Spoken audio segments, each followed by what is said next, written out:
I was working with a founder who was sleeping 8 hours a night, exercising, even taking weekends off, and he said something that stopped me cold. I don't remember the last time I woke up feeling rested. If you're a founder or a high responsibility leader who feels the same way, you need to know that this isn't a sleep problem. And not understanding the real problem will quietly drain your energy and stall your growth until something breaks. In this video, I'll show you the real reason why you feel tired even though you get enough sleep, what keeps founders on all the time, and how and when you can turn off without losing momentum. But here's the part that catches people off guard. Even when you're not working, your body still thinks you are. In a minute, I'll show you how to tell if that's happening to you and why more rest will never fix it. Have you ever had this experience when you open up your laptop in the morning and it's hot to the touch even though the lid was closed the whole night? This happens because processes were still working in the background even though the laptop looked turned off. That's most business owners.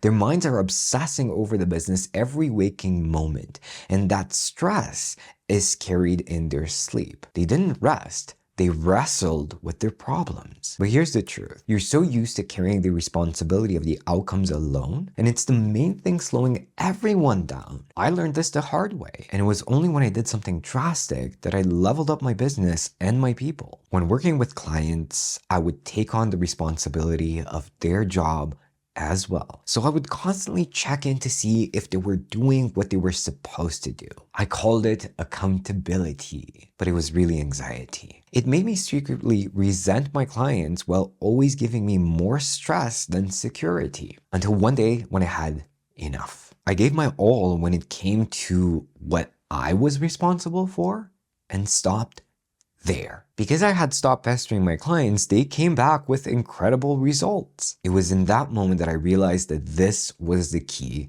to my peace. I was leading adults and not children. Speaking of which, this next story will unlock peace without losing momentum. In fact, you might just find your next level in what I'm about to share with you right now. Josip was exhausted. He was running a marketing agency and Australia's #1 cannabis publication. He had the team, money was coming in, but he knew it wouldn't take long before everything would come crumbling down. And it did. Simply because he wasn't leading adults, he was still leading children. He would often step in to correct mistakes and to help finish projects that were overdue. His team was a mess, and he thought there was nothing he could do about it. I knew that one-size-fits-all advice wasn't going to cut it. He needed something personal, something doable, something that would send a strong signal to his nervous system. So we started with something simple, cleaning his desk. It was the first step to a more organized life and business. But then I realized that his mind needed space to decompress. So I had him play his guitar every day. These small changes led to big shifts. His team noticed his higher standards and they weren't having it. Most of them left, but that was exactly what was needed. I helped him reframe what was happening as part of the process and as something to be